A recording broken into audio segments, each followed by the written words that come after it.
إن الحمد لله نحمده ونستعينه ونستغفره ونعوذ بالله من شرور أنفسنا وسيئات أعمالنا من يهده الله فلا مضل له ومن يضلل فلا هادي له وأشهد أن لا إله إلا الله وحده لا شريك له وأشهد أن محمدا عبده ورسوله يا أيها الذين آمنوا اتقوا الله حق تقاته ولا تموتن إلا وأنتم مسلمون. Falënderimet I takojnë Allahut Azza wa Jall, atë falenderojmë, I kërkojmë ndihmë Zotit ton, na ruaj nga e keqja e vetvetes dhe nga e keqja e punëve tona. Atë që Allahu e udhëzon në rrugën e drejtë nuk ka kusht ta humbë, e atë që Allahu e lë në humbje nuk ka kusht ta udhëzojë tjetër veç Tij. Dëshmojmë se nuk ka të adhuruar tjetër me të drejtë veç Allahut, I cili është një I vetëm dhe I pashok, dhe dëshmojmë se Muhamedi, paqja dhe bekimet e Allahut qofshin për të, është rob dhe I dërguar I Allahut. Allahu thot në librin e Tij: O ju që keni besuar, jeni të devotshëm ndaj Allahut me një devotshmëri të vërtetë, e mos ju gjej vdekja vetëm si musliman. Të dashur besimtar, në këtë hutbë të kësaj dite të bekuar, ditës së Xuma, të mundohem që të hedh dritë edhe që të shërbej si këshill për secilin prej nesh në një çështje të rëndësishme për çdo individ nga ne. Në ditët tona, me avancimin e teknologjisë, angazhimet tona janë shumë të shpërqendruara. Fokusimi jon është I shpërndar, ndërkohë që besimtari duhet të jetë I përqendruar tek ajo që I bën dobi në jetën e kësaj bote dhe tek ajo që I bën dobi, çka është më e rëndësishme, në botën tjetër. Dhe ajo që shpërqendron më shumë sot, mendoj, besimtarin janë lajmet, haberet, informacionet.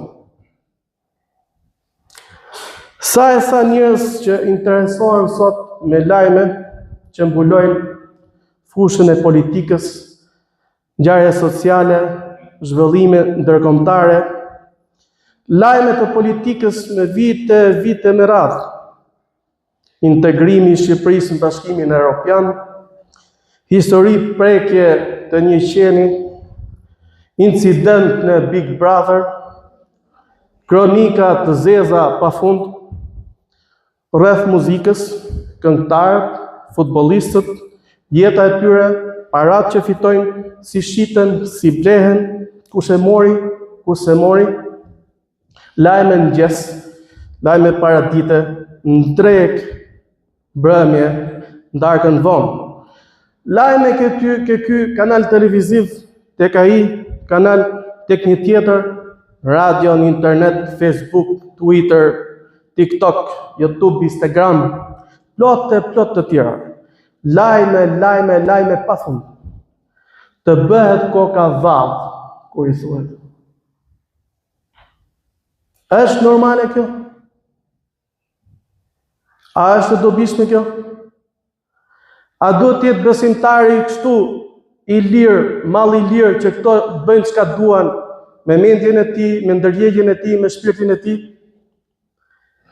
me atë çka I vlen atij në këtë botë edhe në botën tjetër? S'ka dyshim që jo. Pika e dytë që ta lidhim të temë, ne e dim mirë, për atë besimtar që më së paku lexon librin e Allahut, që ka dëgjuar fjalët e profetit Allahut Muhamedit alayhis salatu wassalam, që ka pak njohuri mbi shpalljen, revelatën hyjnore të Allahut, Zotit të gjithë botrave, mund të di që shumë nga këto që thamë ne janë kotësi. Sepse lajmet që na ka sjellë Zoti ynë nëpërmjet profetëve të Tij dhe të fundit profetit Muhammed, ato janë lajmet madhështore. Ato janë lajme të mëdha që kërkojnë prej nesh fokusim, që kërkojnë prej nesh që të angazhohemi seriozisht me ta. Zoti jon thot në Kur'an: A'udhu billahi minash shaitanir rajim. Bismillahir rahmanir rahim. Amma yatasaalun 'anil naba'il 'azim alladhi hum fihi mukhtalifun. Kalla sayalamun. Thumma kalla sayalamun. Allahu thot në këto ajete për çka ata po polemizojnë, po pyesin njëri tjetrin. E ka fjalën për mosbesimtarët mushrikët e Mekës. Për lajmin e madh. Ato në lidhje me këtë lajm pra kanë mendime të ndryshme, por ato së afërmi do ta dinë. Po që po, do ta dinë mirë. Në këto ajete Allahu Azza wa Jall tregon se si Mekasit, edhe pse jo besimtar, idhujtar, ishin të angazhuar, kishin diskutimin e tyre kryesor, muhabetin temën e tyre kryesore, një lajm të madh. Jo si në sot, lajmet e kota, po një lajm të madh. I prekuponte, diskutonin, angazhohesh. Edhe Allahu na ka përmend. Pastaj përsëri thot Zoti në Kur'an: Kul huwa naba'un 'azim, antum anhu mu'ridun. Thuaj, ai është lajm i madh, madhështor, është lajm shumë i madh. Mirë, po ju ja ktheni shpinën. Në këtë ajet, domethënë nuk është përcaktuar drejt për së drejti se cili është ky lajm i madh. Po s'ka dyshim që nga këto lajme të mëdha që na orienton këto dy ajete të Kur'anit, është ardhja e profetit Muhammed, është shpallja e Kur'anit madhështor, është dita e gjykimit, jeta bota tjetër, dalja para Zotit, llogaria, vendbanimet e amshueshme, përfundimtare të përjetshme të njeriu në xhenet apo në xhehenem. S'ka dyshim që këto janë lajme madhështore. Edhe në krye të këtij lajmi pra është Kurani i madhërisëm. Nuk ka as pak dyshim se Kurani është një lajm i madh që nga krijimi i njerëzimit nuk është parë dhe as dëgjuar ndonjëherë diçka që të krahasohet me madhështinë e këtij libri hyjnor, librit të Allahut Azza wa Jall. Kurani, libri i Allahut, është madhështor në çdo aspekt. Është madhështor në stilin e tij, madhështor në thellësinë dhe bukurinë e kuptimeve që sjell. Është madhështor në fjalët e tij dhe në harmoninë që kanë to fjalë dhe to shprehjet e tij. Është madhështor në premtimet e tij për shpërblim dhe në paralajmërimet për ndëshkim. Madhështor në urdhrat, ndalesat dhe në ligjet që përmban. Është madhështor në tregimet dhe historitë që rrëfen për popujt e mëpashëm, për profetët e mëpashëm dhe për mësimet që nxjerrim prej tyre. Kjo madhështi e domosdoshme është sepse Kurani është libri i fundit i shpallur nga Allahu Azza wa Jall.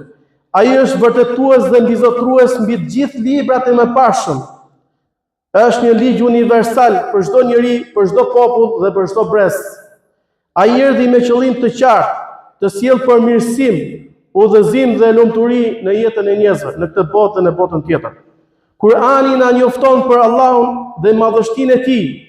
Na mëson se vetëm ai meriton të adhurohet dhe vetëm se atij duhet i përkushtohemi. Na mëson rregullat e adhurimeve tona, si ta falim namazin, si ta agjërojmë, si të bëjmë sadakan, haxhin e tjerë. Po gjithashtu Kurani na mëson dhe si të sillemi me njëri tjetrin me drejtësi, ndershmëri dhe mëshirë. Na tregon për popujt e lashtë që u shkatruan për shkak të mohimit, pa drejtësisë dhe mëkateve të tyre, në mënyrë që të nxjerrim mësime dhe të mos ecim në gjurmët e tyre. Kurani flet për ditën e ringjalljes, për llogarinë para Allahut, për shpërblimin e përhershëm në xhenet dhe ndërshkimin e adhimshëm në xhehenem.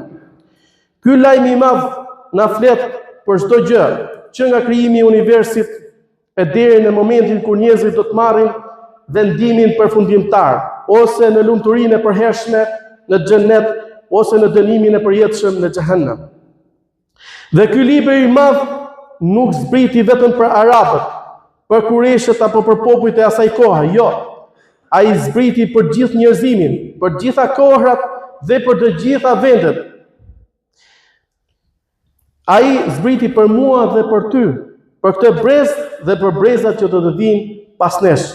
Ky lajm i madh ndryshoi historinë. Ai e drejtoi njerëzimin nga errësira drejt dritës. Ai krijoi një civilizim që ndërtoi zemrën, mendjen dhe shoqërinë. Nuk ka asnjë ngjarje tjetër në historinë e njerëzimit që të ketë lënë një ndikim kaq të thellë, kaq të qëndrueshëm sa zbritja e këtij libri të shenjtë. Gjithashtu është lajm i madh ardhja e profetit ton Muhammed sallallahu alaihi wasallam, i cili ishte madhështor në përjardhjen e tij, madhështor në jetën e tij para profecisë, besniku i Kureshit, atij që alinin besim çdo gjë, njeriu më i dashur në Mekë, më i ndrituri në sjelljet e tij, në paraqitjen e tij, madhështor në çdo cilësi që mund të hasim të një njeri i lartë me vërtyte të larta.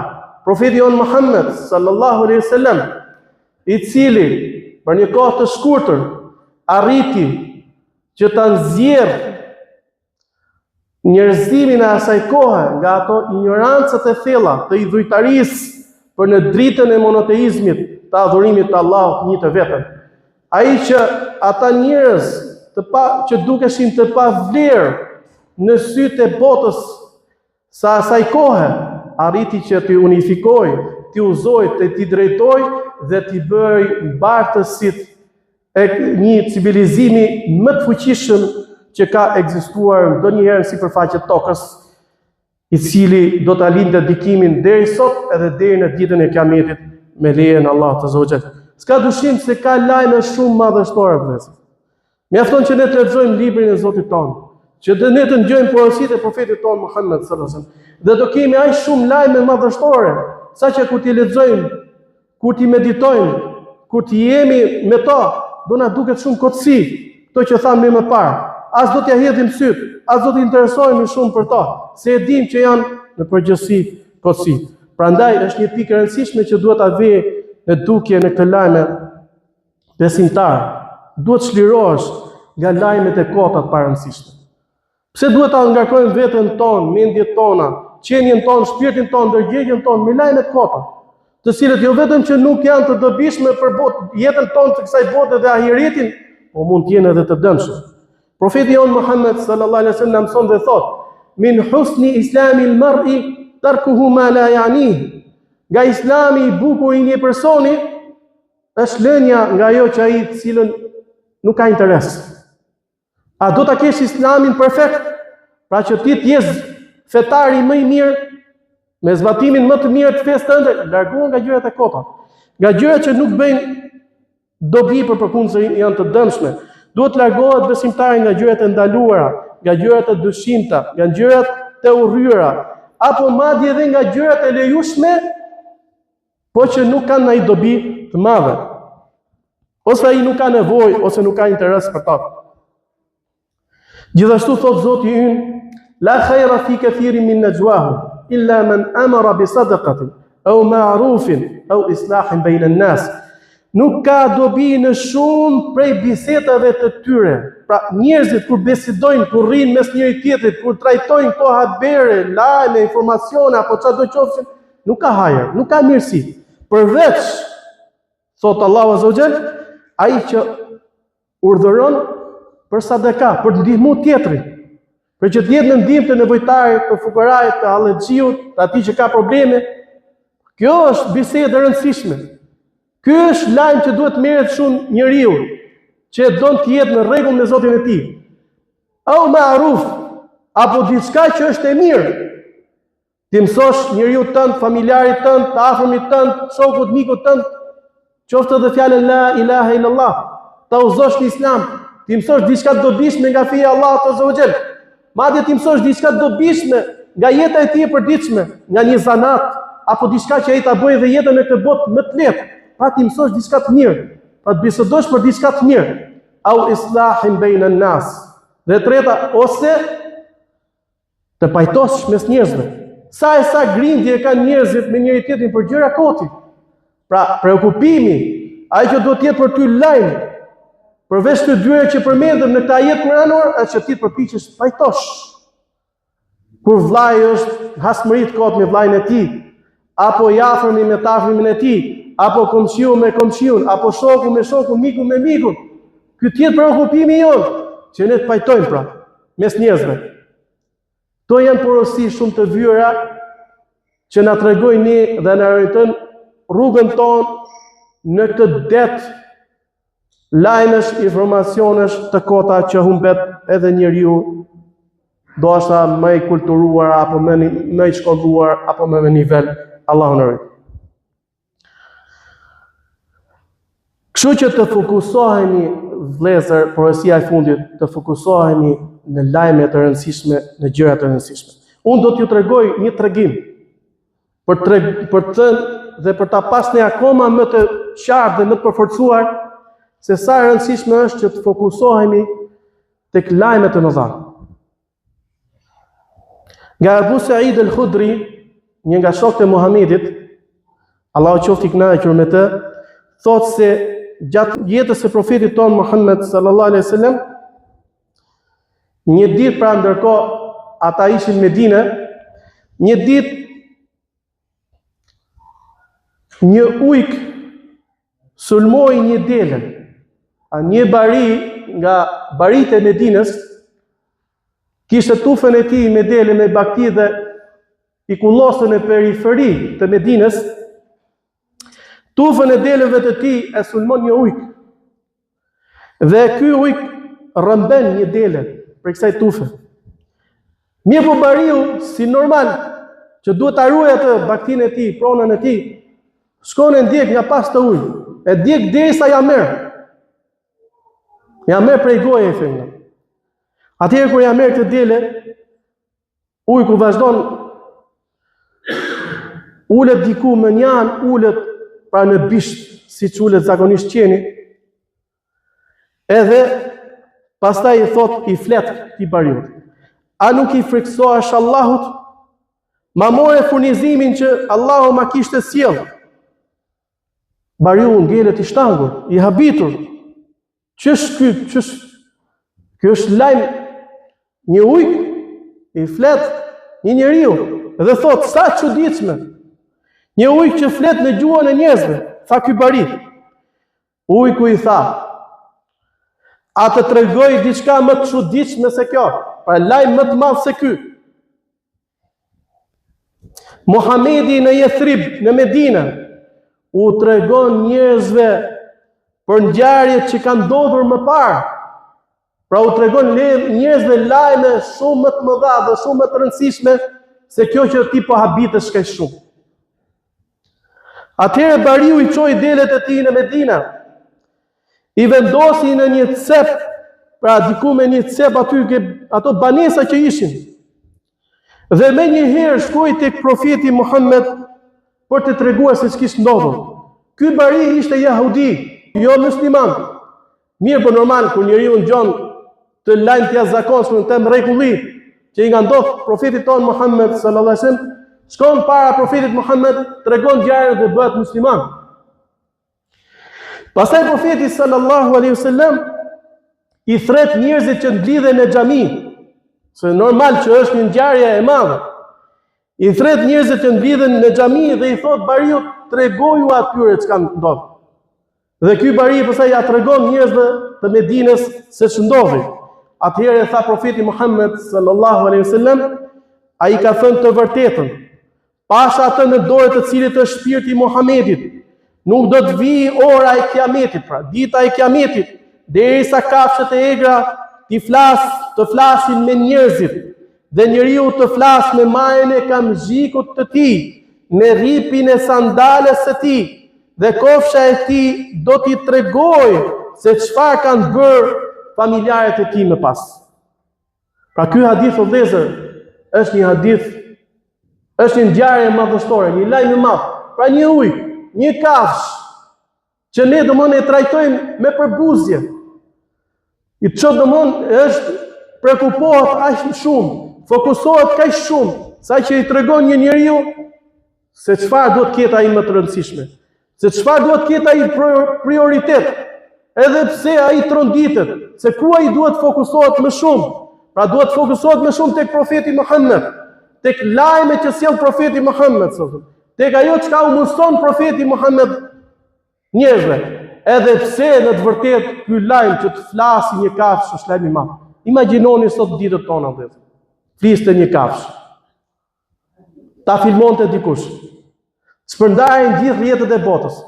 Do harroj çdo lajm, çdo gjë. Ky do të ishte një lajm më i parë, lajmi i ditës. Ama ky ujk i mençur, se Allahu ja ka thënë këtë mundësi, thot, nuk jam unë ai lajmi i rëndësishëm. Po lajmi i rëndësishëm është Muhamedi. Lajmi i madh është Muhamedi në Medinë, që u tregon njerëzve atë që ka ndodhur më parë, pra që u tregon njerëzve lajme madhështore nga Zoti i botrave. Elusim Allahun Azza wa Jall na mundsojë në këtë botë vepra të mira. Elusim Allahun Azza wa Jall të japë të mira në këtë botë dhe në botën tjetër. Elusim Allahun na udhëzojë në rrugën e drejtë. Elusim Zotin tonë na adhuroj dije të dobishme, na mundsojë vepra të mira. Elusim Allahun Azza wa Jall që ditët tona, orat tona, jetën tonë ta kalojmë dhe të fokusohemi tek ajo që është e dobishme për ne në këtë botë dhe në botën tjetër. Barakallahu li wa lakum fil Qur'anil azim wa nafa'ani wa iyyakum bima fihi min al-ayati wadh-dhikril hakim. Aqulu ma tasma'un wa astaghfirullaha li wa lakum fastaghfiruhu innahu huwal ghafurur rahim. Alhamdulillahi rabbil alamin wa la aqibatu lil muttaqin wa la 'udwana illa 'alal zalimin. Wa ashhadu an la ilaha illa Allah wahdahu la sharika lah wa ashhadu anna Muhammadan 'abduhu wa rasuluh. Falëndërimi e takon Allahut Zotit të botrave. Përfundimi i mirë do të jetë për njerëzit e devotshëm. Besimtari muslimani nuk ka armiqësi vetëm ndaj atyre të cilët janë zullumqtar të padrejtë. Dëshmojmë se s'ka të adhuruar tjetër me merit veç Allahut, i cili është i vetëm dhe i pashok, dhe dëshmojmë se Muhamedi është rob dhe i dërguari i tij. Allahu Zoti në Kur'an thotë o besimtar: Inna Allaha wa malaikatahu yusalluna 'alan nabi. Ya ayyuhalladhina amanu sallu 'alayhi wa sallimu taslima. Allahu dhe me lajket e tij dërgojnë salavate mbi profetin. Prandaj dhe ju që keni besuar, dërgoni salavate mbi të. Dërgoni salavate mbi profetin Muhammed, se ai thot sallallahu alaihi wasallam: kush dërgon një salavat mbi mua, Allahu mbi të dërgon 10. Pa çdo të thotë të dërgojmë salavate mbi profetin ton Muhammed sallallahu alaihi wasallam. Pra që ne të lutemi Allahu për profetin Muhammed. Sa më shumë besimtarët musliman kudo që janë anë kënd botës, në çdo kohë, që nga koha e profecisë deri në ditën e gjykimit, luten për profetin Muhammed, aq më shumë Allahu e ngren profetin Muhammed. Edhe në bazë të këtyre lutjeve, ai do të fitojë edhe pozitën më të lartë që mund gëzojë një qenie njerëzore tek Allahu Azza wa Jall.